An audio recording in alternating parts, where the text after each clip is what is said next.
নমস্কাৰ স্বাগতম জনাইছো আপুনি চাই আছে লাইভ আৰ ষ্টুডিঅ'ত মই গীতাশ্ৰী গুৱাহাটী মহানগৰীত এটা ৰহস্যজনক বিধ্বংসী অগ্নিকাণ্ড গুৱাহাটীৰ লখৰাত নিশাই বিধ্বংসী অগ্নিকাণ্ড য'ত ভস্মীভূত হৈছে নিশা 5খনকৈ 900 বাছ সহ টাটাৰ আন এখন বাহন বিধ্বংসী জুইত যা গৈছে দুখনকৈ দুচকীয়া বাহনো দুখন স্কুটি যা গৈছে লগতে সৌভাগ্যক্ৰমে প্ৰাণ ৰক্ষা পৰিছে সুৰত বড়ো নামৰ এগৰাকী লোকৰ নিউ এছ মটৰ্ছ নামৰ এটা গেৰেজত লাগিছিল ভয়ংকৰ জুই মাছনিশা 12 বজাত লাগিছিল জুই অগ্নিকাণ্ড আৰম্ভ হৈছিল মাছনিশা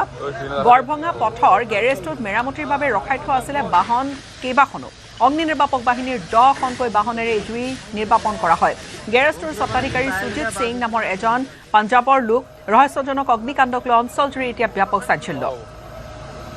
তাত সৌভাগ্যক্ৰমে এগৰাকী লোকৰ প্ৰাণ ৰক্ষা পৰিছে চাৰিওপিনে জুইৰ ধোঁৱাই চানি ধৰিছিল আনকি পুৱাৰ ভাগতো আমি কিছু সময় পূৰ্বে বাতৰিত পোনপটীয়া সম্প্ৰচাৰটো আমাৰ দৰ্শকক দেখুৱাইছিলো যে একুৰা জুই জ্বলিয়ে আছিল বিধ্বংসী জুইত চাৰখাৰ হৈ গৈছে 5খনকৈ 900 বাছ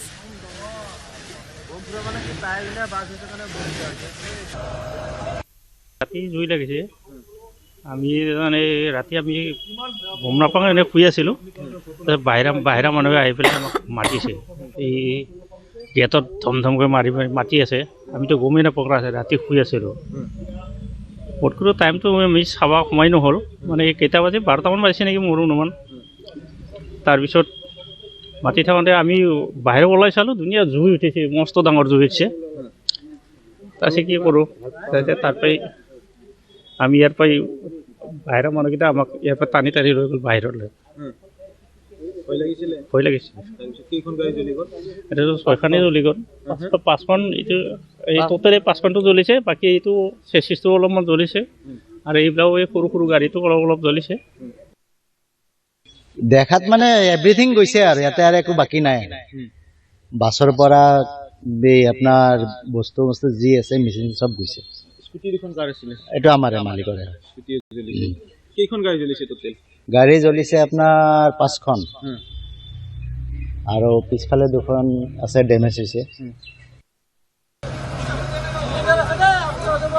সম্পূৰ্ণৰূপে জ্বলি গৈছে পোনপটীয়াকৈ আমি সেই ঘটনাস্থলীৰ পৰা সংযুক্ত হৈছে আমাৰ সাংবাদিক উৎপল হালৰ সৈতে উৎপল বিধ্বংসী জুই কেনেকৈ আৰম্ভ হ'ল জুই কাৰো হাতত কিন্তু তেনেকৈ উত্তৰ নাই আমি সা সম্পত্তিৰ কথা প্ৰায় 6 কোটিতকৈ অধিক টকা এই অগ্নিকাণ্ডত ক্ষয়ক্ষতি হৈছে কিছু সময় পূৰ্বে এগৰাকী স্বত্বাধিকাৰী আহিছিলে অৰ্থাৎ বাহনৰ স্বত্বাধিকাৰী আহিছিলে ইয়াতে 6খনকৈ বাহন জ্বলি গৈছিলে তাৰে 5খন আছিলে অশোক লিলেণ্ডৰ বাহন আৰু সেই বাহনসমূহ নতুনকৈ ক্ৰয় কৰি আনি ইয়াতে বডি বনাব দিছিলে তাৰে এগৰাকী স্বত্বাধিকাৰী হৈছে শামছুল হক তেখেতে আহিছিলে তেখেতৰ বাহনখন আজিৰ দিনটোত ওলাই যোৱা কথা আছিলে কিন্তু দুৰ্ভাগ্যবশতঃ নিশাৰ এই অগ্নিকাণ্ডৰ পিছত আৰু বাহনখন উলিয়াই আনিব নোৱাৰিলে এই কথা উল্লেখ কৰিছে ঠিক একেদৰে আন এগৰাকী স্বত্বাধিকাৰী আছে দাদা আপোনাৰ গাড়ী আছিলে নেকি কি গাড়ী আছিলে আপোনাৰ বাছে কি কোম্পানীৰ আছিলে টাটাও লৈছিল আগতে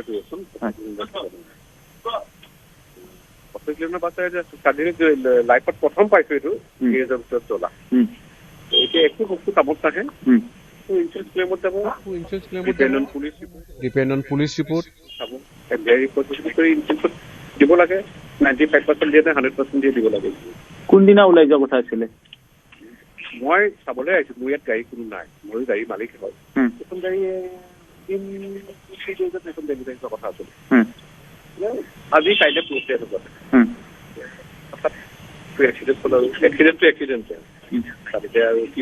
এখন বাহনৰ দাম কিমান মান হয় এতিয়া ক'বলৈ গ'লে নিয়াৰ এবাউট 80 লাখ অশোক লিলেণ্ডৰ বহুত কোম্পানী বাছ আছে টাটা এটা বেলেগ ৰেট থাকে ভাৰত বেঞ্জৰ এটা বেলেগ ৰেট থাকে আইচাৰ আছে অশোক লিলেণ্ডৰ হিচাপে 80 লাখ টাটাৰ কিমান মান হয় এখন টাটাৰো 2-3 লাখ টকা এটা ভেৰিয়েশ্যন ৰেট থাকে company wise Tata Bharat Benz Ashok Leyland Eicher 5 lakh 10 লাখৰ ভেৰিয়েশ্যন থাকে এটা 75-80 মানে ৰাস্তাত চলিব পৰা হৈ যায়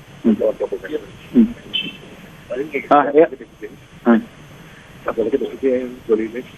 এইখন গাড়ী এতিয়া কালি সোমাইছে এইখনো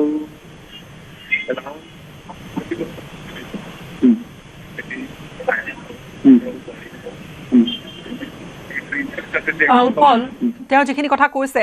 ইয়াৰ পৰা অনুমান কৰিব পাৰিছো 5খনকৈ ডাঙৰ বাছ বা বাহন আৰু লগতে 2-4খন স্কুটি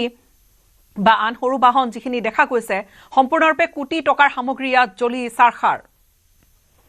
চাওক আমি প্ৰথমতে উল্লেখ কৰিছিলো যে প্ৰায় 6 কোটিৰ পৰা 7 কোটি টকা হ'ব এখন বাহনৰ নিৰিখ তেখেতে উল্লেখ কৰিছে যে 85 লাখৰ পৰা 90 লক্ষাধিক টকা হ'ব তেনেকুৱা 6খন বাহন 5খন হৈছে অশোক লিলেণ্ডৰ এখন টাটা আৰু তাৰ লগতে যি অন্যান্য সামগ্ৰীত আমি প্ৰায় 1 কোটি টকা ধৰিব লাগিব কাৰণ তাত দুখনকৈ স্কুটি আছিলে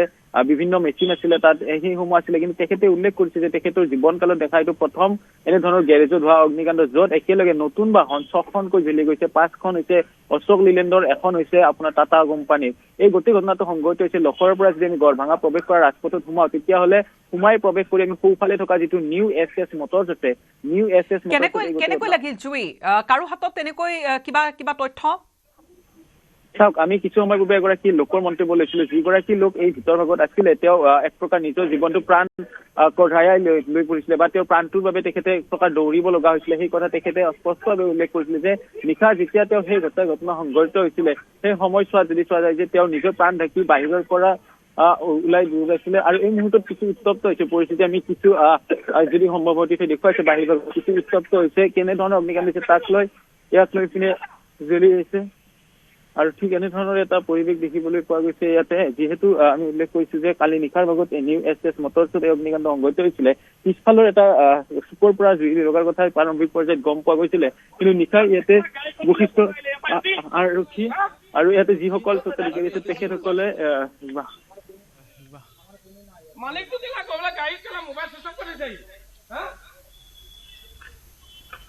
এনেধৰণৰে এটা পৰিৱেশ দেখিবলৈ পাইছে কাৰণ তেখেতসকলৰ সপোনৰ গাড়ীখন আজিৰ দিনটোত ওলাই যোৱা কথা আছিলে কিন্তু আজি ওলাব আহি পোৱা নাই স্বত্বাধিকাৰী আহি পোৱা নাই তাৰ বাবে কিছু তেখেতসকলে জবাবদিহি কৰিছে আৰু কৰ্মচাৰীক ইমান ডাঙৰ এটা অগ্নিকাণ্ড তাৰপিছত স্বত্বাধিকাৰী বৰ্তমান নাই কিন্তু ঘটনাস্থলীত বা তেওঁ আহি নোপোৱাৰ কথা আপুনি জনাইছে মালিক ক'ত আছিলে দাদা কিয় অহা নাই এতিয়ালৈকে ঘৰত আছে আমি গম নাপাওঁ কি নাম তেখেতৰ তেখেতে খবৰ পাইছে নে পোৱা নাই অহা নাই তথাপিতো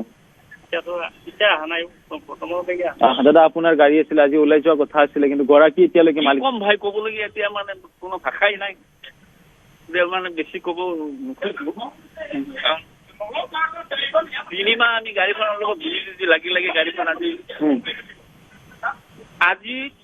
নোলালেও অহা কালি গাড়ীখন ওলাই লৈ যোৱা গাড়ীখন আছিলে এনেকুৱা হৈছে দেখিছো ইয়াত মানে গাড়ী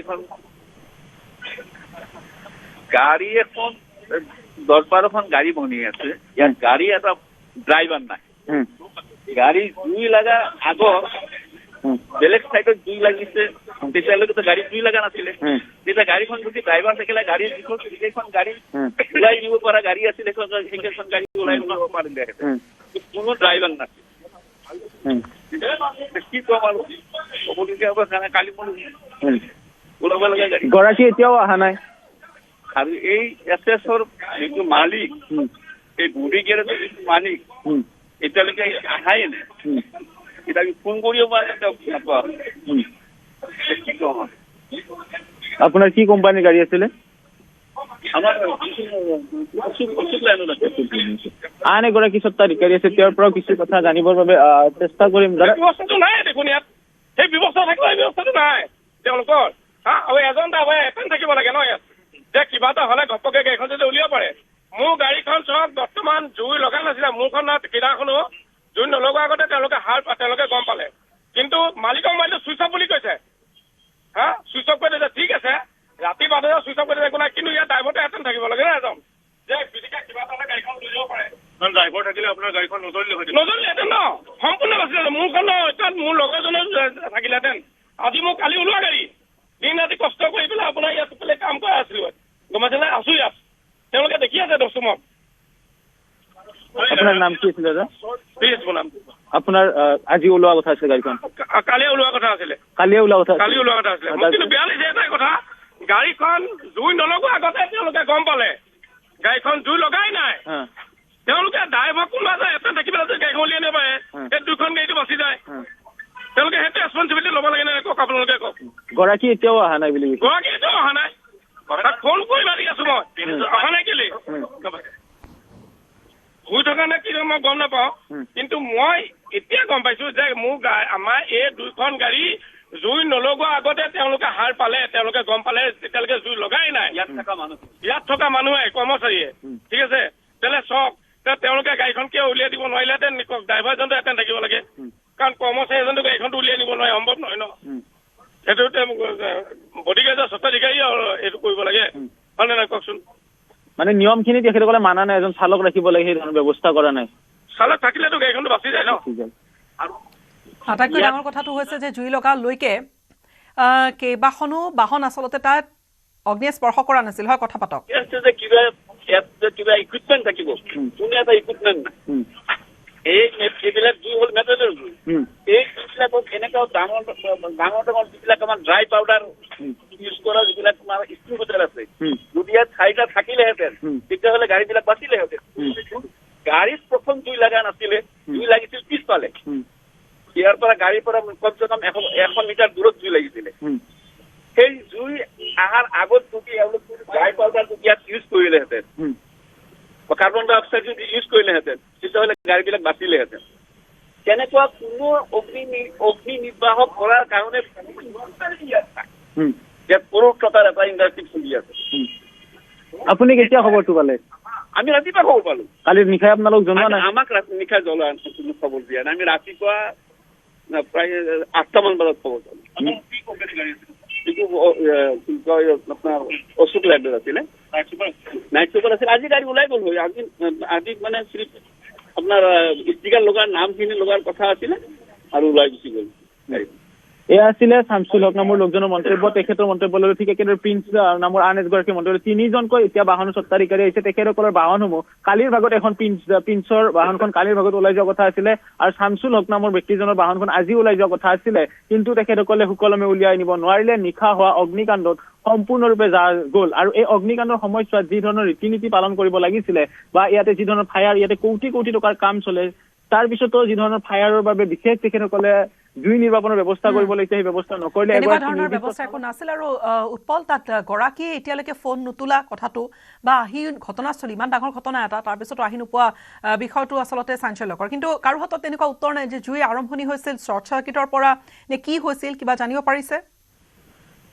এই জুই এতিয়াও প্ৰাৰম্ভিক কাম কাজৰ পৰা আৰক্ষী সূত্ৰৰ, যিহেতু আৰক্ষী এতিয়া কিছুমান পিছত আহিব, কিন্তু ইয়াতে যিগৰাকী লোকে আছিলে তেওঁ উল্লেখ কৰিছে যে ক'ৰ পৰা সেই কথা গম পোৱা যোৱা নাই। কিন্তু আমি ইয়াতে গম পাইছো যে হয়তো দুটা কাৰণ হ'ব পাৰে। প্ৰথমটো কাৰণ শ্বৰ্ট চাৰ্কিট, যিহেতু ইয়াত কেইবাটাও হুণ্ডা জেনেৰেটৰ আছে বা জেনেৰেটৰৰ সমান্তৰালভাৱে ৱেল্ডিং কৰা মেচিন আছিলে। ঠিক একেদৰে পিছফালৰ আমি যি স্থানত পূৰ্বে দেখুৱাইছিলো, পূৰ্বৰ বুলেটিনত যি স্থানত জুই উৎপত্তি হৈছিলে বা কোনৰ পৰা হোৱাৰ কথা উল্লেখ কৰিছে, সেই স্থানত এটা জেনেৰেটৰ থকাৰ উপৰিও সেই স্থানৰ ওচৰে পাজৰে কিন্তু শুকান বস্তু আছিলে। হয়তো শুকান বস্তুত কোনোবাই চিগাৰেট খায় বা এই ধৰণৰ যেতিয়া ৱেল্ডিং কৰা হয়, ৱেল্ডিঙৰ পৰা হয়তো ফিৰিঙটিৰ টুকুৰা চিটিকি গৈ সেই স্থানত পৰি হয়তো এই ধৰণৰ অগ্নিকাণ্ড হ'ব পাৰে। যিহেতু ইয়াতে ৱেল্ডিং মেচিনেৰে নন ষ্টপ ৱেল্ডিং কৰা হয়, তাৰ বাবে জুই নিৰ্বাপনৰ যিসমূহ ব্যৱস্থাপনা থাকিব লাগিলে সেই ব্যৱস্থাপনা নাছিলে। এগৰাকী চালক থাকিব লাগে, যিহেতু এই যি উদ্যোগটো আছে, এই ইণ্ডাষ্ট্ৰিটোৰ ভিতৰ ভাগত বাহনসমূহ থাকে, বাহনসমূহ উলিয়াই নিব পাৰিলে যেতিয়া 100 মিটাৰ দূৰতে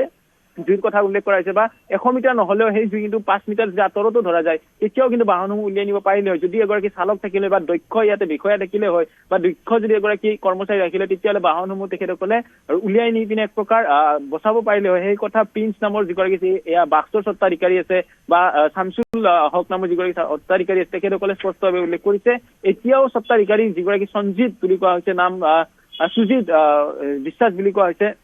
সুজিত বিশ্বাসক ফোন কৰি আছে, কিন্তু তেখেতে এতিয়ালৈকে সুজিত সিং বুলি সম্ভৱতঃ কৈছিলে, সুজিত সিং নহলে সুজিত বিশ্বাস বুলি কৈছিলে। সেইগৰাকী লোক এতিয়াও এই স্বত্বাধিকাৰী তেখেতসকলৰ ফোন ৰেছপন্স কৰা নাই, এই স্থানলৈকে আহি উপস্থিত হোৱা নাই, বুজ লোৱা নাই। এই গোটেই ঘটনাটো যদি চোৱা যায় যে প্ৰাৰম্ভিক পৰ্যায়ত যদিও 6 কোটি টকাৰ কথা কোৱা হৈছিলে, হয়তো সেই সংখ্যা আৰু বৃদ্ধি হোৱাৰ সম্ভাৱনা আছে। এতিয়ালৈকে 3খন বাহনৰ 3 স্বত্বাধিকাৰী আহিছে। তেখেতসকলে উল্লেখ কৰিছে এখন বাহনত প্ৰায় 1 কোটিকৈ টকা আছিলে। যোৱাকালি দিনটোতে এখন বাহন, প্ৰিন্সৰ বাহনখন ওলাই যোৱা কথা আছিলে, কিন্তু ওলাই নিব নোৱাৰিলে। আজিৰ দিনটোতো যদি চোৱা যায় যে এখন শামছুল হক নামৰ ব্যক্তিজনৰ বাহনখন ওলাই নিয়া কথা আছিলে, আৰু শইকীয়া উপাধিৰ লোকজনৰ বাহনখন অহাকালি দিনটোত উলিয়াই নিয়া কথা আছিলে। অৰ্থাৎ 3খন বাহন যদি নিশাৰ ভাগতে যদি চাইড কৰি দিলে হয় বা বাহিৰলৈকে উলিয়াই দিলে হয়, তেতিয়াহ'লে হয়তো বাচিলেহেঁতেন। কিন্তু যি নহওক, এই অগ্নিকাণ্ডক লৈ প্ৰশ্ন বহু উত্থাপন হৈছে। আমি বিদায় লৈছো উৎপল, ধন্যবাদ।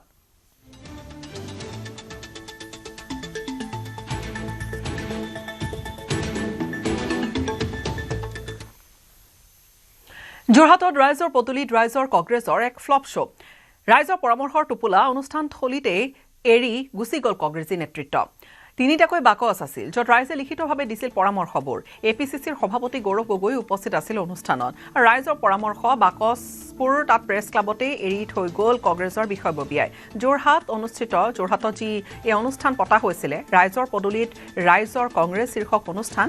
নিৰ্বাচনী ইস্তাহাৰৰ বাবে ৰাইজৰ পৰামৰ্শ বিচাৰিছিল প্ৰদেশ কংগ্ৰেছে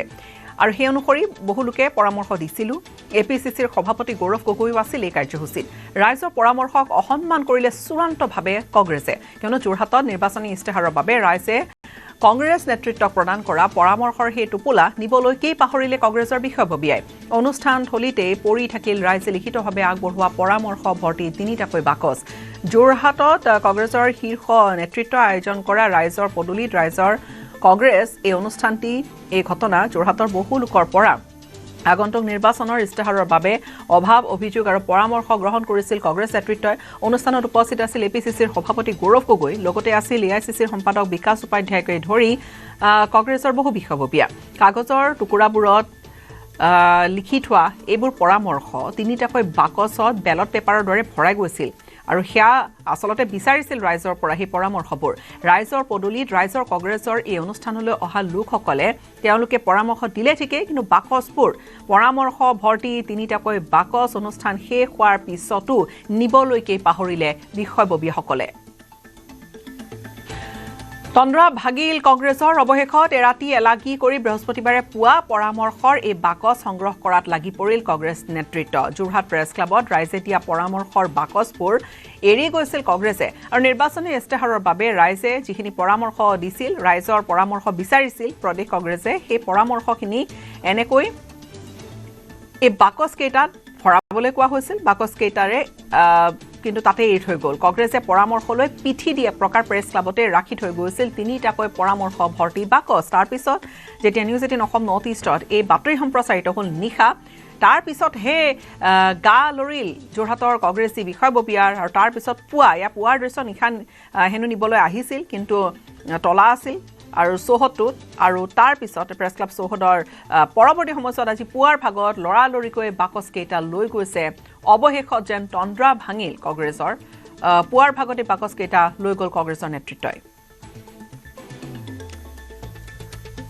একচুৱেলি যোৰহাটবাসীৰ কাৰণে খুব লজ্জাজনক কথা যে কংগ্ৰেছৰ কৰ্মীসকলৰ লগত কালি যি বিৰোধী দলপতি গৌৰৱ গগৈ ডাঙৰীয়াই যি ৰাইজৰ পদ্ধতিৰ ৰাইজৰ কংগ্ৰেছ বুলি যি এটা শ্লোগান দি ভেকু ভাগনা কৰি একচুৱেলি এইটো শ্লোগান নহয় এইটো এটা ভেকু ভাগনা কাৰণ সেই শ্ৰদ্ধেয় নাগৰিকসকল তেওঁ কংগ্ৰেছৰ কৰ্মীসকল শ্ৰদ্ধেয় নাগৰিক হয় যোৰহাটৰ তেওঁলোকক তেওঁ অপমান কৰিছে সেই মই জনামতে প্ৰেছ ক্লাবত এতিয়ালৈ ডাষ্টবিনতে পৰি আছে সেই মতামতসকল গতিকে তেওঁ ৰাইজৰ কি কাম কৰিব আজি গৌৰৱ গগৈ ডাঙৰীয়া যোৰহাটৰ ৰাইজৰ লগত সদায় ভেকু ভাগনাই কৰি আছে তেওঁ সাংসদ হোৱাৰ পিছত এই পদূলিতে তেওঁৰ ঘৰ এই পদূলিতে তেওঁ কোনদিন নাহে আৰু যোৰহাটৰ ৰাইজৰ তেওঁ কি কাম কৰিব আৰু এইটো সম্পূৰ্ণ একো ভেকু ভাগনা আৰু বিশেষভাৱে কাৰণ আপোনালোকে জানে যে মোক এজন কিছু সময় আগতে কংগ্ৰেছ কৰ্মীকেইজনে ফোন কৰিছে যে আমি যথেষ্টখিনি লজ্জিত হৈছোঁ এখন চিনেমা বনাব লাগে ন এখন চিনেমা বনাই মানুহক দেখাব লাগে তেওঁ ভাবে যে সকলো বস্তু ছ'চিয়েল মিডিয়াতে হয় ছ'চিয়েল মিডিয়া লাগিব আমাক কিন্তু সকলো বস্তুটো ছ'চিয়েল মিডিয়াৰ যোগেদি কাম কৰিব বিচাৰে কিন্তু সঁচা অৰ্থৰ ৰাইজৰ ক্ষেত্ৰত কাম কৰিছে নেকি আৰু যোৰহাটৰ ৰাইজে যিকোনো ক্ষেত্ৰত ৰাজনীতি দিশতে সদায় ৰাজনৈতিক দৃষ্টিকোণ সামাজিক দৃষ্টিকোণে আছে গতিকে যোৰহাটৰ ৰাইজে এই ক্ষেত্ৰত কিন্তু যথেষ্টখিনি লজ্জিত হৈছে আৰু আমিও যথেষ্টখিনি লজ্জিত কাৰণ ডাষ্টবিনতে তেওঁলোকৰ মতামত ৰাখি থৈ দিলে কৰবাত যেন ৰাইজৰ পৰামৰ্শখিনি একেবাৰে গুৰুত্ব নিদি সম্পূৰ্ণকৈ অসন্মান কৰিলে আৰু এই অভিযোগটো কংগ্ৰেছৰ বিৰুদ্ধে উঠিছে কংগ্ৰেছে কি কয় সেয়া লক্ষণীয় হ'ব কিন্তু যোৰহাটৰ পৰা এই মুহূৰ্তত গৌতম বৰা আমাৰ সাংবাদিক সংযুক্ত হৈছে পোনপটীয়া সম্প্ৰচাৰত গৌতম এয়া ক'বলৈ গ'লে যোৰহাট প্ৰদেশ কংগ্ৰেছৰ সভাপতিৰ নিজা সমষ্টি যোৰহাটৰ পৰা তেওঁ জয় হৈ আহিছে অনুষ্ঠানত গৌৰৱ গগৈ উপস্থিত আছে কিন্তু গৌৰৱ গগৈ থকা সেইখন সভাত ৰাইজৰ পৰামৰ্শৰ এই ধৰণৰ আলৈ আঠানি অৰ্থাৎ একেবাৰে অসন্মানজনক যেন এটা কাম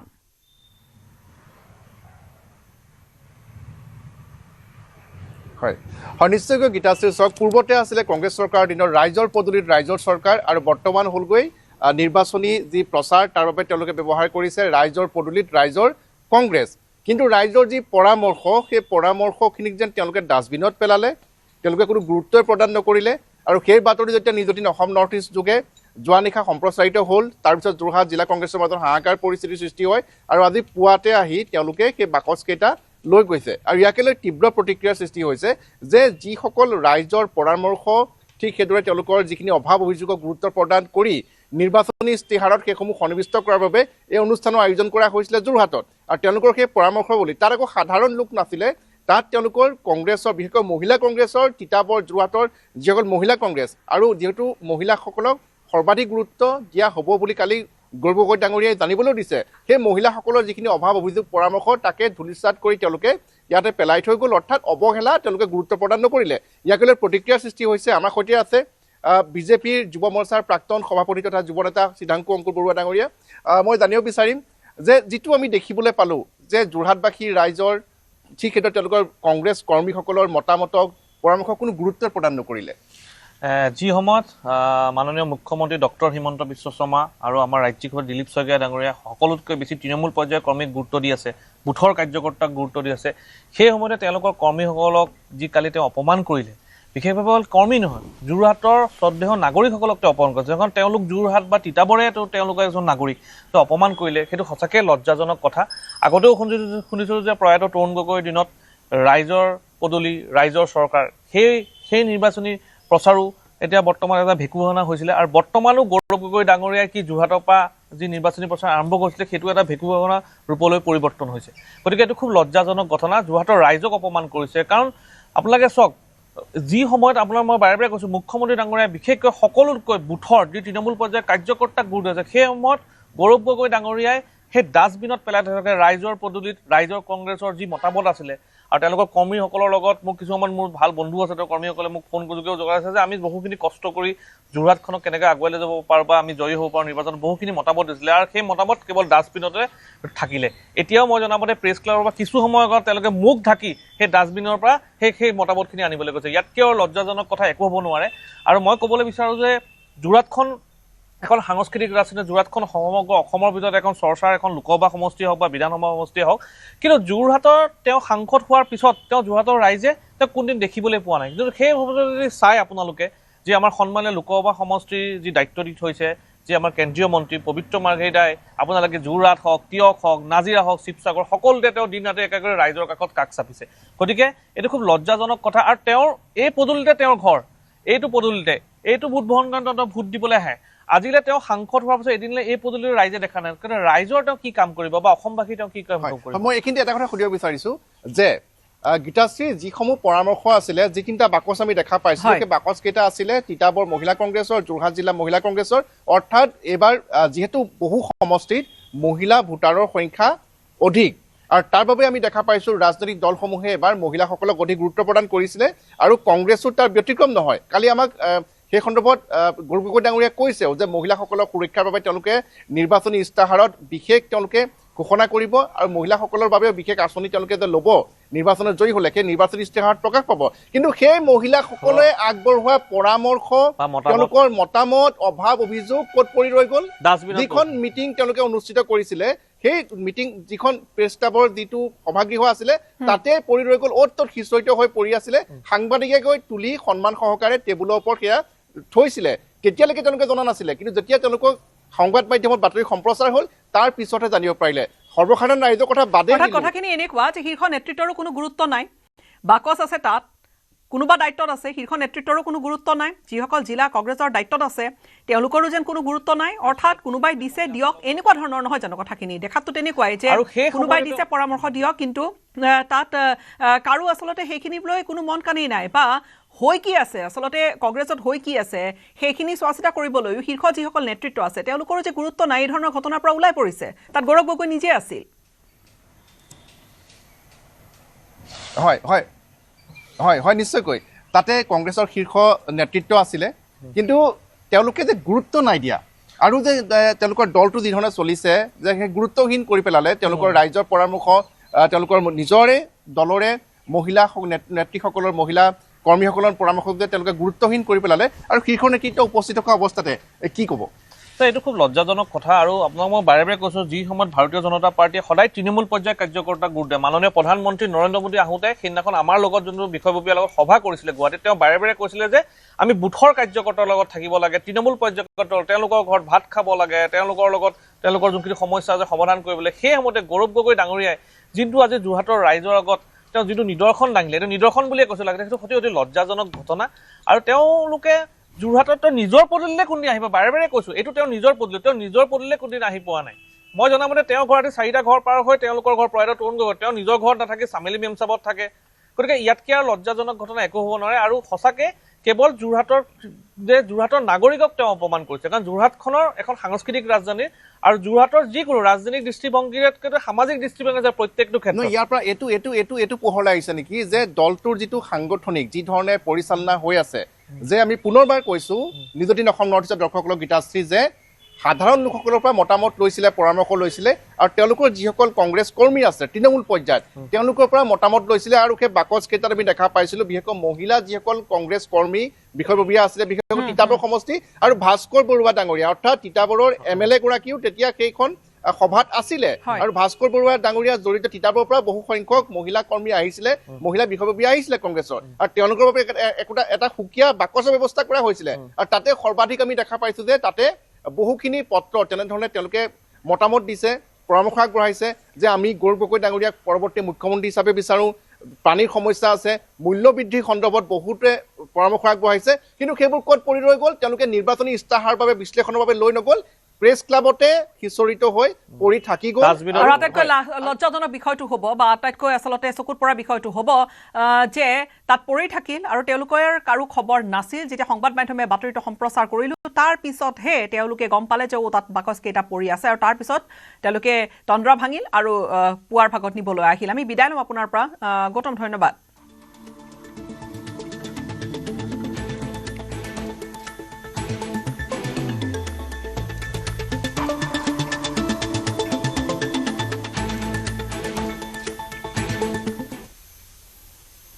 ৰাইজৰ এই পৰামৰ্শ ভৰা বাকচৰ যি আলৈ আঠানি যোৰহাটত কংগ্ৰেছৰ কাণ্ডক লৈ কিন্তু প্ৰতিক্ৰিয়া হৈছে ৰাইজৰ মতামত বিচৰাৰ নামত কংগ্ৰেছৰ নাটক বুলি সমালোচনা কৰিছে মন্ত্ৰী পবিত্ৰ মাৰ্ঘেৰিটাই আৰু সামাজিক মাধ্যমত কেন্দ্ৰীয় মন্ত্ৰীগৰাকীয়ে লিখিছে বিশেষ পোষ্ট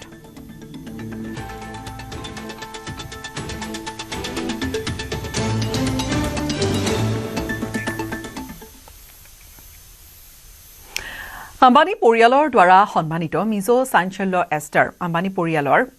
আইকনিক এণ্টিলিয়া ভ্ৰমণ কৰি ৰোমাঞ্চিত হৈ পৰিছে লালটুহামী নামতে আতিথ্যৰ বাবে ৰিলায়েন্স ফাউণ্ডেশ্যনৰ মুৰব্বী নীতা আম্বানী তথা পৰিয়াললৈ গভীৰ কৃতজ্ঞতা জ্ঞাপন কৰে মিজোৰামৰ নৱতম তাৰকাগৰাকীয়ে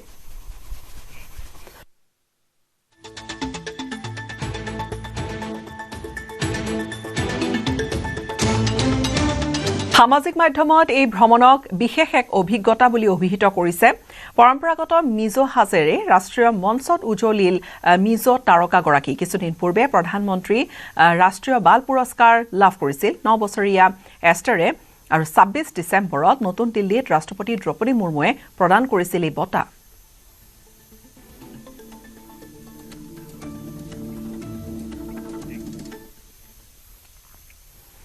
অৰাজক বাংলাদেশত আৰু এজন ৰাজনৈতিক নেতা গুলীয়ে হত্যা কৰা হৈছে ঢাকা মহানগৰ উত্তৰ স্বেচ্ছাসেৱক দলৰ বহিষ্কৃত নেতাজনক গুলীয়ে হত্যা কৰিছে দুৰ্বৃত্তৰ গুলীত নিহত হৈছে আজিজুৰ ৰহমান মুছাব্বিৰ দুদিনমান পূৰ্বে গুলীয়ে হত্যা কৰিছিল এজন হিন্দু সাংবাদিকক আৰু বুধবাৰে নিশা 8:40 ঘটে এইটো হত্যাকাণ্ড কিছু দৃশ্য আনকি বন্দী হৈছে কেমেৰাত মুঠৰ ওপৰত সম্পূৰ্ণৰূপে অৰাজক বাংলাদেশ আৰু অৰাজক বাংলাদেশত আৰু এজনক ৰাজনৈতিক নেতা এজনক গুলীয়ে হত্যা কৰা হৈছে ঢাকাতে ঘটিছে এই ঘটনা ঢাকা মহানগৰ উত্তৰ স্বেচ্ছাসেৱক দলটোৰ বহিষ্কৃত নেতাক গুলীয়ে হত্যা কৰিছে দুৰ্বৃত্তৰ সন্ধানত আৰক্ষী নামিছে এতিয়ালৈকে ধৰিব পৰা নাই ঘাতকক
শিবির সরাসরি পরিকল্পিতভাবে তাকে গুলি করে হত্যা করছে। যথেষ্ট প্রুফ আছে আমাদের কাছে জামাত শিবির যে গুলি করছে। গতকাল রাত 10টার দিকে মুসাব্বির বাসায় ফেরার পর মুসাব্বিরের এক কর্মী জামাত শিবিরকে বাধা দিছে যে আপনারা ভোটার আইডি চান কেন এবং মোবাইল নম্বর চান কেন, আপনারা চাইবেন ভোট। এটা বলার কারণে জামাত শিবিরের একটা টিমের সাথে বার্গেনিং হয়েছে। বার্গেনিং এর পরবর্তীতেই জামাত শিবিরের এই থানার আমির উনি আসছে, ওনার নাম ইঞ্জিনিয়ার নোমান, সম্ভবত ওই ভদ্রলোক আসছে। কিন্তু জামাত শিবিরের যে শাখাটা উত্তপ্ত গরম পার্টি, ওরা 3 থেকে 400 লোক জনাইছে আপনার পুরা কাজীপাড়া ঘেরাও দিছে এবং মুসাফিরের যেই ছেলে প্রতিবাদ করছে যে আপনারা ভোটার আইডি চান কেন, মোবাইল নম্বর চান কেন, আপনারা ভোট চান, ওই ছেলে মুসাফিরের ব্যানার দেখছে। আমরা যখন সন্ধ্যার পরপরই এশার নামাজের পরপরই আমরা দেখতে পাইলাম কারণ বাজার আম্বাসার মসজিদের সামনে 1.5 থেকে 200 জামাত শিবিরের কর্মী এবং তারা সংক্ষিপ্তভাবে সংবদ্ধভাবে পরিকল্পনা করতেছে। তার 10 মিনিট পরে মুসাফির গুলিবিদ্ধ ফোন পাইছি আমরা।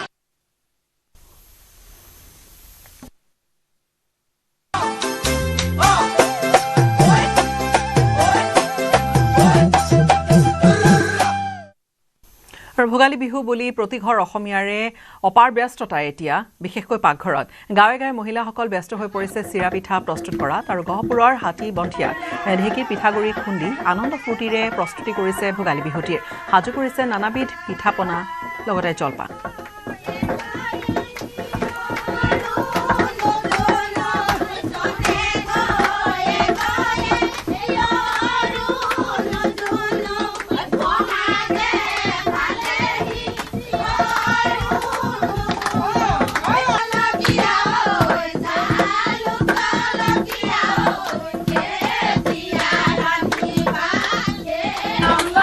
অসমীয়াৰ পদূলিত হেঁপাহৰ ভোগালী বিহু, যিহেতু হেঁপাহৰ ভোগালী বিহুটি সমাগত এতিয়া গাঁৱে গাঁৱে দেখা গৈছে মহিলাসকলৰ ব্যস্ততা। মই উপস্থিত আছোঁ গহপুৰৰ হাতীবনিয়াত। সহযোগীয়ে দেখাব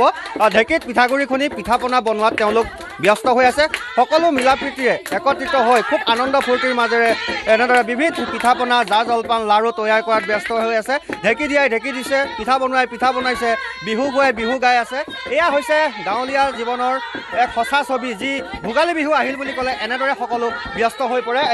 আপুনি পিঠা লৈ আছে হাতত, তিল পিঠা।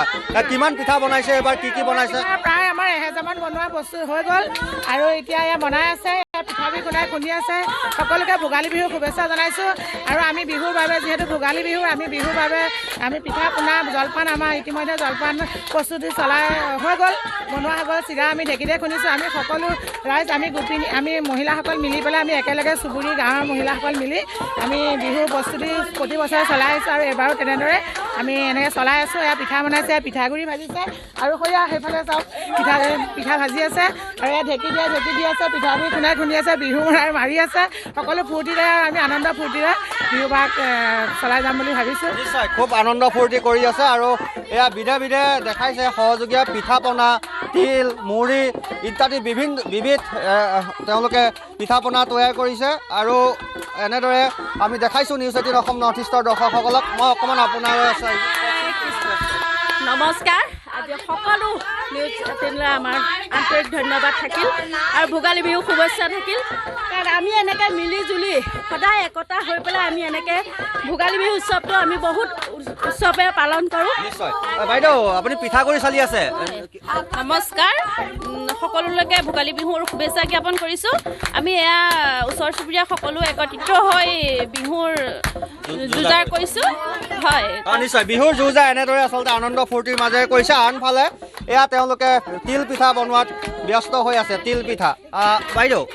কেনেকুৱা, তিল পিঠা কিমান বনাইছে এতিয়ালৈকে? তিল পিঠা এতিয়ালৈকে 500-600মান বনোৱা হৈ গৈছে আমাৰ। আৰু কি কি বনাইছে? আৰু লাডু বনাইছোঁ, আমি মুড়ি বনাইছোঁ, চিৰা বনাইছোঁ। বাইদেউ কিমান ব্যস্ত? এইকেইদিন চাগে সদায় ব্যস্ত থাকিব? সদায় এইকেইদিন ব্যস্ত। ৰাতিপুৱা মতকা চব পিঠা পোনা বজাৰ সানি কুটিকে সেইখিনি খাই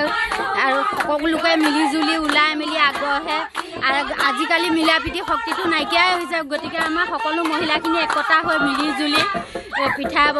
বনাইছে, লাডু সকলোৱে মিলি জুলি। বাইদেউ খুব ব্যস্ত, বিহু বহুত ভাল লাগিছে, বহুত ভাল লাগিছে। আমি মিলি জুলি সকলোৱে এনেকৈ আগবাঢ়ি গৈছোঁ, সেইকাৰণে ভাল লাগিছে। আৰু মাঘ বিহুলৈ মাজত আৰু মাত্ৰ কেইটামান দিন আছে বিহুৰ পিঠা লগতে জলপান প্ৰস্তুত কৰাত ব্যস্ত হৈ পৰিছে এই ধৰণে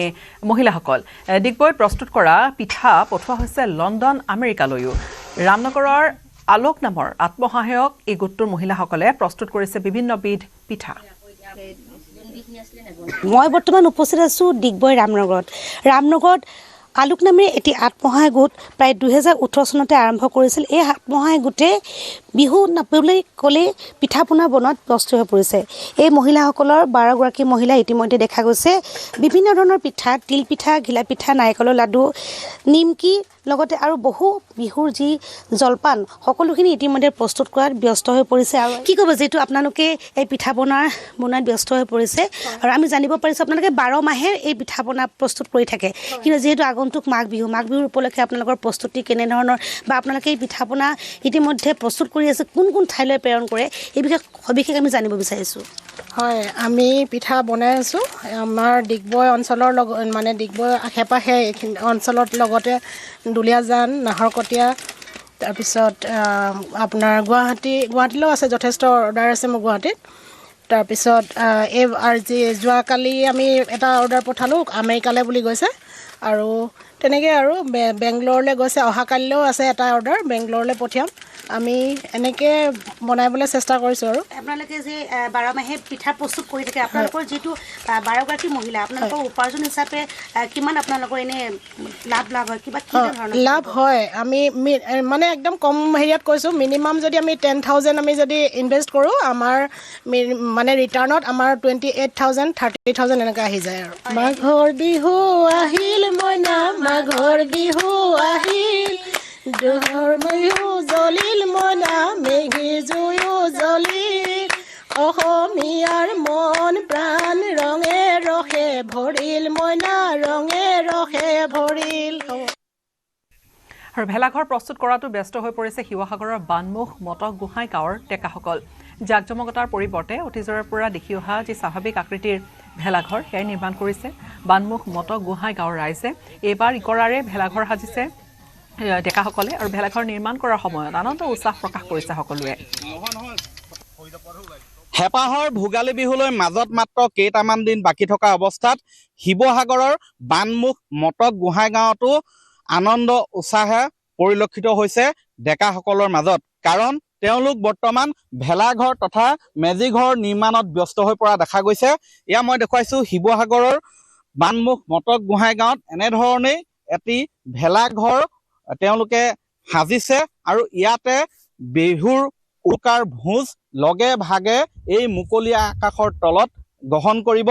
আৰু ইয়াতে আনন্দ উৎসাহ প্ৰকাশ কৰিব এই স্থানতে তেওঁলোকে জ্বলাব মেজি এয়া মই দেখুৱাইছো কি ধৰণে তেওঁলোকে প্ৰস্তুতি চলাইছে মই সেই বিষয়ে জানিব বিচাৰিম প্ৰথম আপোনাৰ ওচৰলৈ আহিছো হয় কি ক'ব ভোগালী বিহুৰ উৰুকা নিশালে আৰু বেছি দিন নাই কেইটামান দিনহে আছে আমি প্ৰস্তুতি চলাই আছো যদিও আমাৰ মন খুব মানে ভাল নহয় মনটো ভাল নহয় কিয়নো জুবিনদাৰ কেছটোৱে আমাৰ মন গোটেই ল'ৰাখিনি মন একদম ক্লান্ত কৰি থৈছে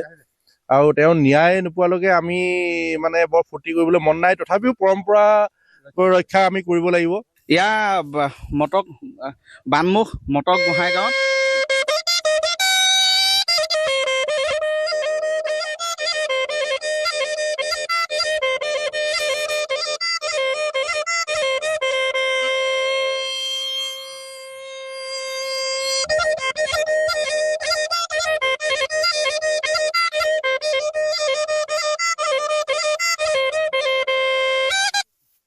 মহৰ পেপা দেখিছো মাঘ বিহুত মহ যুঁজোৱা হ'ব নেকি ওচৰে পাজৰে কিবা খবৰ পাই নেকি প্ৰায় হয় কিন্তু এতিয়া এই যিটো ঘটনাটো হৈ গ'ল এই ঘটনাটোৰ পৰা হয়তো মানুহ হয়তো যোৱাবলৈ অলপ মানে সমৰ্থ হ'ব নেকি আইনীও বাধা আছে অলপ আইনো বাধা আছে গতিকে তথাপিও বুলি শুনা নাই দেই এতিয়ালৈকে পেপাৰ মাত শুনিলো ভাল লাগিলে অকমান বিহু নাম কিবা মনত আছে নেকি যুগ যুগান্তলৈ মোৰে জীৱনলৈ অহ নাচনি পাহৰি নাযাবা পাহৰি গ'লে মই থাকিম কেনে কৰি মোৰে মৰা দেহা যাব শিপমি কাললৈ ক্ষিয়তি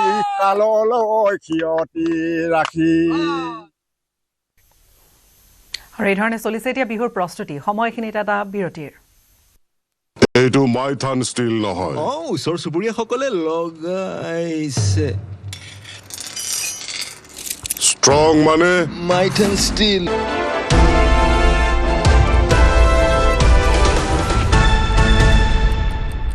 এইটো মাইথান ষ্টিল নহয় ওচৰ চুবুৰীয়াসকলে লগাইছে ষ্ট্ৰং মানে মাইথান ভোটাৰ তালিকাত ভূত ডেকা সত্ৰীয়াৰ পৰিয়ালত খাতুন আৰু ইছলামৰ নাম 2025 চনৰ সংশোধিত ভোটাৰ তালিকা দেখি চকু কপালত উঠিছে ধিঙৰ শ্ৰী শ্ৰী নৰুৱা বালিসত্ৰৰ ডেকা সত্ৰীয়া যাদৱ চন্দ্ৰ দেৱগোস্বামীৰ ভোটাৰ তালিকাত 163 নম্বৰ ঘৰৰ গৰাকী যাদৱ চন্দ্ৰ দেৱগোস্বামীৰ পৰিয়ালৰ সৈতে নাম সোমাল জহুৰা খাতুন শহীদুল ইছলাম আৰু শামীম আনিছাৰ বালিসত্ৰ গাঁও বালিসত্ৰ আমাৰ কিচামত পৰে বালিসত্ৰ তাৰপিছতে মোৰ ঘৰৰ নম্বৰ হ'ল 163 এতিয়া কালিহে মই গম পাইছোঁ কথাটো 163 তেতিয়া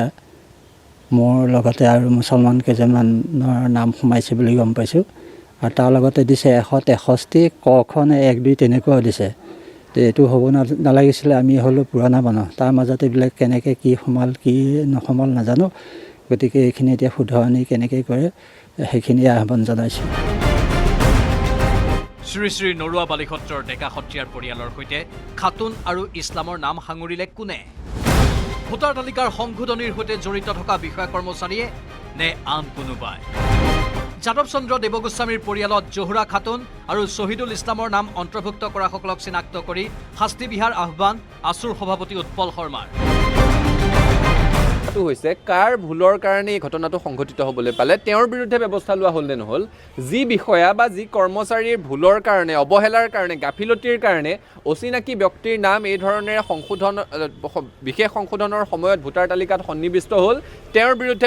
বিহিত ব্যৱস্থা ল'ব লাগে বা তেওঁলোকৰ বিৰুদ্ধে বিহিত ব্যৱস্থা ল'ব লাগে দ্বিতীয়তে 10 ফেব্ৰুৱাৰীত যিখন তালিকা প্ৰকাশ পাব তাত এইসকল লোকৰ নাম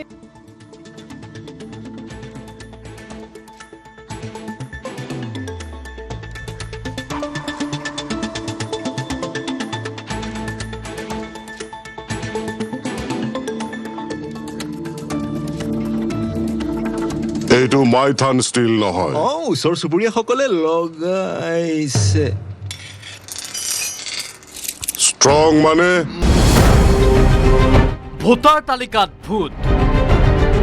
ডেকা সত্ৰীয়াৰ পৰিয়ালত খাতুন আৰু ইছলামৰ নাম 2025 চনৰ সংশোধিত ভোটাৰ তালিকা দেখি চকু কপালত উঠিছে ধিঙৰ শ্ৰী শ্ৰী নৰুৱা বালিসত্ৰৰ ডেকা সত্ৰীয়া যাদৱ চন্দ্ৰ দেৱগোস্বামীৰ ভোটাৰ তালিকাত 163 নম্বৰ ঘৰৰ গৰাকী যাদৱ চন্দ্ৰ দেৱগোস্বামীৰ পৰিয়ালৰ সৈতে নাম সোমাল জহুৰা খাতুন শহীদুল ইছলাম আৰু শামীম আনিছাৰ বালিসত্ৰ গাঁও বালিসত্ৰ আমাৰ কিচামত পৰে বালিসত্ৰ তাৰপিছতে মোৰ ঘৰৰ নম্বৰ হ'ল 163 এতিয়া কালিহে মই গম পাইছোঁ কথাটো 163 তেতিয়া মোৰ লগতে আৰু মুছলমান কেইজনমানৰ নাম সোমাইছে বুলি গম পাইছোঁ আৰু তাৰ লগতে দিছে 163 কখন 1 2 তেনেকুৱাও দিছে তো এইটো হ'ব নালাগিছিলে আমি হ'লো পুৰণা মানুহ তাৰ মাজতে এইবিলাক কেনেকৈ কি সোমাল কি নসোমাল নাজানো গতিকে এইখিনি এতিয়া শুধৰণি কেনেকৈ কৰে সেইখিনি আহ্বান জনাইছোঁ শ্ৰী শ্ৰী নৰুৱা বালিসত্ৰৰ ডেকা সত্ৰীয়াৰ পৰিয়ালৰ সৈতে খাতুন আৰু ইছলামৰ নাম সাঙুৰিলে কোনে ভোটাৰ তালিকাৰ সংশোধনীৰ সৈতে জড়িত থকা বিষয়া কৰ্মচাৰীয়ে নে আন কোনোবাই যাদৱ চন্দ্ৰ দেৱগোস্বামীৰ পৰিয়ালত জহুৰা খাতুন আৰু শহীদুল ইছলামৰ নাম অন্তৰ্ভুক্ত কৰাসকলক চিনাক্ত কৰি শাস্তি বিহাৰ আহ্বান আছুৰ সভাপতি উৎপল শৰ্মাৰ হৈছে কাৰ ভুলৰ কাৰণে এই ঘটনাটো সংঘটিত হ'বলৈ পালে তেওঁৰ বিৰুদ্ধে ব্যৱস্থা লোৱা হ'ল নে নহ'ল যি বিষয়া বা যি কৰ্মচাৰীৰ ভুলৰ কাৰণে অৱহেলাৰ কাৰণে গাফিলতিৰ কাৰণে অচিনাকি ব্যক্তিৰ নাম এই ধৰণেৰে বিশেষ সংশোধনৰ সময়ত ভোটাৰ তালিকাত সন্নিৱিষ্ট হ'ল তেওঁৰ বিৰুদ্ধে বিহিত ব্যৱস্থা ল'ব লাগে বা তেওঁলোকৰ বিৰুদ্ধে বিহিত ব্যৱস্থা ল'ব লাগে দ্বিতীয়তে 10 ফেব্ৰুৱাৰীত যিখন তালিকা প্ৰকাশ পাব তাত এইসকল লোকৰ নাম কৰ্তন হ'ব বুলি নিৰ্বাচন বিষয়াগৰাকীয়ে জনাইছে আমি তাত দৃষ্টি ৰাখিম যে কৰ্তন হ'ল নে নাই নগাঁৱৰ ধিং সমষ্টিৰ দৰে নলবাৰীৰ বৰক্ষেত্ৰী সমষ্টিৰ সংশোধিত ভোটাৰ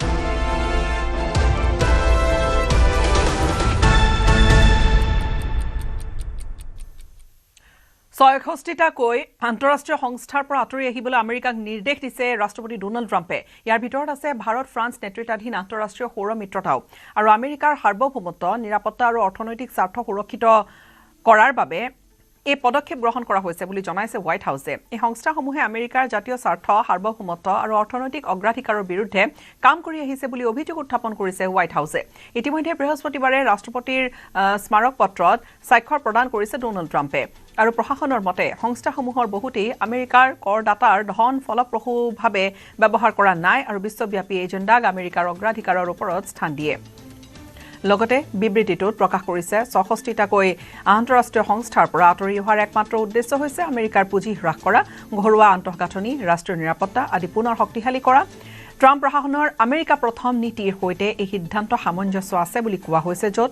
পত্ৰখনত আৰু আমেৰিকাই এতিয়া কেৱল এনে আন্তঃৰাষ্ট্ৰীয় মঞ্চৰ সৈতেহে যোগাযোগ কৰিব যিয়ে নিজৰ জাতীয় স্বাৰ্থক প্ৰত্যক্ষভাৱে সুৰক্ষিত কৰিব। লগতে বিবৃতিত কৈছে ৰাষ্ট্ৰপতি ট্ৰাম্পে সদায় আমেৰিকাৰ সাৰ্বভৌমত্ব ৰক্ষাৰ পোষকতা কৰি আহিছে। উল্লেখযোগ্য যে ২০১৫ চনত পেৰিছ জলবায়ু সন্মিলনৰ সময়ত ভাৰত আৰু ফ্ৰান্সৰ যৌথ পদক্ষেপ হিচাপে আন্তঃৰাষ্ট্ৰীয় সৌৰ মিত্ৰতা ISA প্ৰতিষ্ঠা কৰা হৈছিল। ইয়াৰ মুখ্য কাৰ্যালয় ভাৰতৰ হাৰিয়ানা গুৰুগ্ৰামত অৱস্থিত। ISAৰ প্ৰধান উদ্দেশ্যটো হৈছে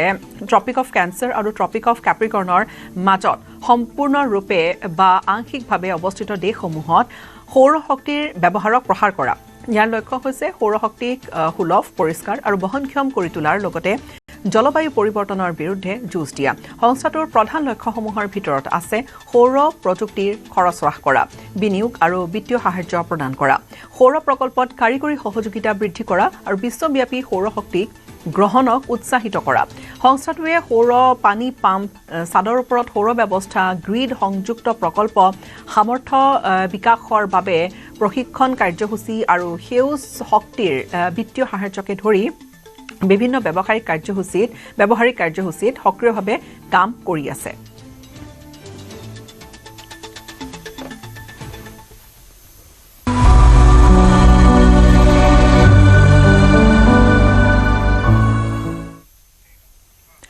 আজি সম্পন্ন হ'ব ৰাজ্যিক বিজেপিৰ পিতামহ প্ৰবীণ ৰাজনীতিক গোবিন্দ পুৰকাষ্ঠৰ শেষকৃত্য। শিলচৰ মেডিকেল কলেজৰ হাস্পতালৰ পৰা শিলচৰৰ নতুন পট্টিৰ নিজ বাসগৃহলৈ নিয়া হৈছে। ইতিমধ্যে প্ৰবীণ ৰাজনীতিকগৰাকীৰ নশ্বৰ দেহ বাসগৃহৰ পৰা কাছাৰ জিলা বিজেপিৰ কাৰ্যালয়লৈ লৈ যোৱা হ'ব গোবিন্দ পুৰকাষ্ঠৰ নশ্বৰ দেহ আৰু ইয়াৰ পিছতে শোকযাত্ৰা উলিয়াই জিলা ক্ৰীড়া সন্থাৰ খেলপথাৰত নিয়া হ'ব গোবিন্দ পুৰকাষ্ঠৰ নশ্বৰ দেহ, য'ত প্ৰবীণ ৰাজনীতিকগৰাকীক জনোৱা হ'ব শ্ৰদ্ধাঞ্জলি। ৰাজহুৱা শ্ৰদ্ধাঞ্জলি অনুষ্ঠানত উপস্থিত থাকিব ৰাজ্যৰ কেইবাগৰাকীও মন্ত্ৰী। ৰাজহুৱা শ্ৰদ্ধাঞ্জলিৰ পিছতে ৰাজ্যিক মৰ্যাদাৰে সম্পন্ন কৰা হ'ব গোবিন্দ পুৰকাষ্ঠৰ শেষকৃত্য। বুধবাৰে শিলচৰ মেডিকেল কলেজত চিকিৎসাধীন অৱস্থাত ৯৫ বছৰ বয়সত শেষ নিশ্বাস ত্যাগ কৰে বিজেপি নেতাগৰাকীয়ে। মূল্যবোধৰ ৰাজনীতিৰে অসমত বিজেপিৰ উত্থানত প্ৰভূত বৰঙণি যোগোৱা বিজেপিৰ সিংহ পুৰুষগৰাকীৰ বিয়োগত গভীৰ শোক প্ৰকাশ কৰিছে মুখ্যমন্ত্ৰীৰ লগতে আন বহুগৰাকীয়ে। কেন্দ্ৰীয় টেলিকম বিভাগৰ মন্ত্ৰী আছিল গোবিন্দ পুৰকাষ্ঠ। অটল বিহাৰী বাজপেয়ী চৰকাৰত মন্ত্ৰী আছিল নেতাগৰাকী। ১৯৯৮ চনৰ পৰা ১৯৯৯ চনলৈ অটল বিহাৰী বাজপেয়ী চৰকাৰত ৰাজ্যিক মন্ত্ৰীৰ দায়িত্বত আছিল গোবিন্দ পুৰকাষ্ঠ। ১৯৩১ চনৰ ১৫ ডিচেম্বৰত জন্মগ্ৰহণ কৰিছিল গোবিন্দ পুৰকাষ্ঠই। ১৯৯১ আৰু ৯৮ চনত শিলচৰ লোকসভা সমষ্টিৰ পৰা সাংসদ হৈছিল গোবিন্দ পুৰকাষ্ঠ। ভাৰতীয় জনতা পাৰ্টীৰ এগৰাকী প্ৰতিষ্ঠাপক কাণ্ডাৰী প্ৰাক্তন কেন্দ্ৰীয় মন্ত্ৰী গোবিন্দ পুৰকাষ্ঠৰ প্ৰতি শ্ৰদ্ধা জনাই ৮ জানুৱাৰী তাৰিখৰ সকলো দলীয় কাৰ্যসূচী বাতিল কৰাৰ লগতে দলীয় কাৰ্যালয়ত দলীয় পতাকা অৰ্ধনিৰ্মিত কৰি ৰখা হয় বুলি জনাইছে ৰাজ্যিক বিজেপিয়ে।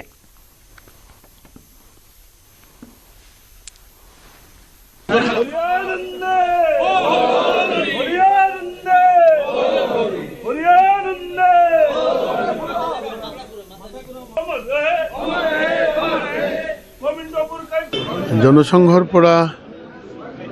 তেওঁৰ যাত্ৰা আৰম্ভ হৈছিল। আমি বহুত পাছতে ৮০ দশকত তেওঁ আনিলে। মোৰ নিচিনা হাজাৰ হাজাৰ যুৱক লৈ আনিছিল তেতিয়া। তেওঁৰ অনুপ্ৰেৰণাতেই আমি এই বাটত আহিলোঁ। সংঘৰ ময়দান বা ৰাজনীতিৰ ময়দান যদি কয় আপুনি এনেকুৱা ব্যক্তিগতভাৱে যদি মই মোৰ নিজৰ কথাই কওঁ তো আমাৰ পৰিয়ালত কোনো মানুহে ৰাজনীতি কৰা নাছিল, কেতিয়াও নাই। বাট কবীন্দ্ৰ পুৰকায়স্থ নিৰ্দেশ দিলে কৰ্মজীৱন ব্যক্তিগত জীৱনে যি কামত আছিলোঁ এই কামটো এৰি থৈ আহিলোঁ আৰু 40 বছৰ তেওঁৰ নিৰ্দেশিত পথে চলিব পাৰিছোঁ। আৰু তেওঁৰ সম্পৰ্কত কোৱাৰ কি, গোটেই উত্তৰ পূৰ্বাঞ্চলে যিসকলে আমি ভাৰতীয় জনতা পাৰ্টি কৰোঁ, ভাৰতবৰ্ষত যিসকলে কৰোঁ, প্ৰবীণ নবীন সকলোৱে তেওঁৰ কথা গম পায়। এই ক্ষেত্ৰত তেওঁৰ ওচৰতেই আশীৰ্বাদ প্ৰাৰ্থনা কৰিম যে তেওঁ যাতে আশীৰ্বাদ দিয়ে যাতে সঠিক অৰ্থত ভাৰতীয় জনতা পাৰ্টি যেনেকুৱা মা ভাৰতীৰ সেৱা কৰাৰ কাৰণে জন্ম হৈছে, আমি যাতে সঠিকভাৱে মা ভাৰতীৰ সেৱা কৰিব পাৰোঁ। এই মুহূৰ্তত আমি পোনপটীয়াকৈ সংযুক্ত হৈছোঁ আমাৰ সাংবাদিক আখিৰাণী দাসৰ সৈতে। আখি, আজি ৰাজ্যিক মৰ্যাদাৰ স্বীকৃত সম্পন্ন হ'ব ৰাজ্যিক বিজেপিৰ পিতামহ স্বৰূপ বা প্ৰবীণ ৰাজনীতিবিদ কবীন্দ্ৰ পুৰকায়স্থৰ। হয়, নিশ্চয়কৈ গীতাশ্ৰী, আজি এটা শোকৰ দিন। আজি কবীন্দ্ৰ পুৰকায়স্থ আমাৰ মাজত নাই। আৰু প্ৰথমেই আজি পুৱা শিলচৰ মেডিকেল কলেজৰ পৰা তেওঁৰ নশ্বৰতে প্ৰথমতে তেওঁৰ বাসগৃহ নতুন পল্লীৰ বাসগৃহত তেওঁক লৈ যোৱা হয় আৰু তাৰ পিছত শোকযাত্ৰা উলিয়াই, অৰ্থাৎ নিজৰ বাসগৃহৰ পৰা তেওঁক উলিয়াই অন্তিম যাত্ৰাৰে ইতিমধ্যে কিন্তু তেওঁৰ নশ্বৰতে ইটখলাৰ যি কাছাৰ বিজেপিৰ যি কাৰ্যালয় আছে সেই কাৰ্যালয়ত তেওঁক লৈ অনা হৈ আছে। আৰু এনেকৈ যি পাৰ্টি অফিচত ইটখলাৰ যি পাৰ্টি অফিচত এনেকৈ পুষ্পসজ্জিত তেওঁক শয়ন সজোৱা হৈছে। আজি যিহেতু তেওঁক অন্তিম বিদায় দিয়া হ'ব আৰু এনেকৈ দেখিবলৈ পোৱা গৈছে যে তেওঁৰ নশ্বৰতে ইতিমধ্যে কিন্তু লৈ অনা হৈছে। আৰু তেওঁৰ যি একমাত্ৰ পুত্ৰ ৰাজ্যসভাৰ সাংসদ আমি দেখিবলৈ পাইছোঁ প্ৰহ্লাদ পুৰকায়স্থ ইতিমধ্যে আহি পাইছে পাৰ্টি অফিচত। আৰু কাছাৰ বিজেপি তথা ৰাজ্যৰ মন্ত্ৰী কৌশিক ৰায়ো তেওঁ উপস্থিত হৈছে পাৰ্টি অফিচত। আৰু ইয়াত তেওঁ অন্তিম শ্ৰদ্ধাঞ্জলি জ্ঞাপন কৰিব কাছাৰ বিজেপিৰ বিশিষ্ট নেতা, যি কৰ্মী সদস্যসকল আছে, বিভিন্ন সাংস্কৃতিক সংগঠন। আৰু আমি ইতিমধ্যে দেখিব পাইছোঁ যে যি শিলচৰ কংগ্ৰেছৰ কেইবাগৰাকীও নেতা কৰ্মী সমৰ্থক তেওঁলোকে উপস্থিত হৈছে প্ৰয়াত কবীন্দ্ৰ পুৰকায়স্থক সেই শ্ৰদ্ধাঞ্জলি জ্ঞাপন কৰিবলৈ। আজি একদম সম্পূৰ্ণ ৰাজ্যিক মৰ্যাদাৰে তেওঁক আজি শ্ৰদ্ধাঞ্জলি জ্ঞাপন কৰা হ'ব। আৰু ইতিমধ্যে যিহেতু পোনপটীয়াকৈ দেখিবলৈ পাইছে নিশ্চয় যে কবীন্দ্ৰ পুৰকায়স্থৰ আজি নশ্বৰতে ইটখলাৰ যি কাছাৰ বিজেপিৰ কাৰ্যালয় আছে তেওঁক লৈ অনা হৈছে। আৰু ইয়াত তেওঁক শ্ৰদ্ধাঞ্জলি জনাই পিছত শিলচৰ জিলা ক্ৰীড়া সংস্থাৰ খেলপথাৰত লৈ যোৱা হ'ব। তাত 2 ঘণ্টা ৰখা হ'ব যাতে আৰু মানুহে যাতে তেওঁক শেষবাৰ চাব পাৰে, তেওঁক শেষ শ্ৰদ্ধাঞ্জলি জ্ঞাপন কৰে। আৰু তাৰপিছত শিলচৰ DSAৰ পৰা তেওঁক লৈ যোৱা হ'ব শ্মশান ঘাটলৈ। আৰু আমি যে ইতিমধ্যে যি খবৰ পাইছোঁ ৰাজ্যৰ কেইবাগৰাকীও মন্ত্ৰী কিন্তু শিলচৰ DSAত জিলা ক্ৰীড়া সংস্থাৰ ময়দানত উপস্থিত হ'ব, তেওঁক শ্ৰদ্ধাঞ্জলি জ্ঞাপন কৰিব। গীতাশ্ৰী। হয় আখি, ধন্যবাদ জ্ঞাপন কৰিছোঁ। আৰু বিজেপিৰ প্ৰাক্তন কেন্দ্ৰীয় এগৰাকী প্ৰবীণ নেতা, প্ৰতিষ্ঠাপক নেতা আৰু প্ৰাক্তন কেন্দ্ৰীয় মন্ত্ৰী অটল বিহাৰী বাজপেয়ী চৰকাৰত তেওঁ মন্ত্ৰী আছিল। মূল্যবোধৰ ৰাজনীতিৰে তেওঁ সকলোৰে মাজত আছিল জনপ্ৰিয়। কবীন্দ্ৰ পুৰকায়স্থৰ দেহাৱসান ঘটিল 95 বছৰ বয়সত।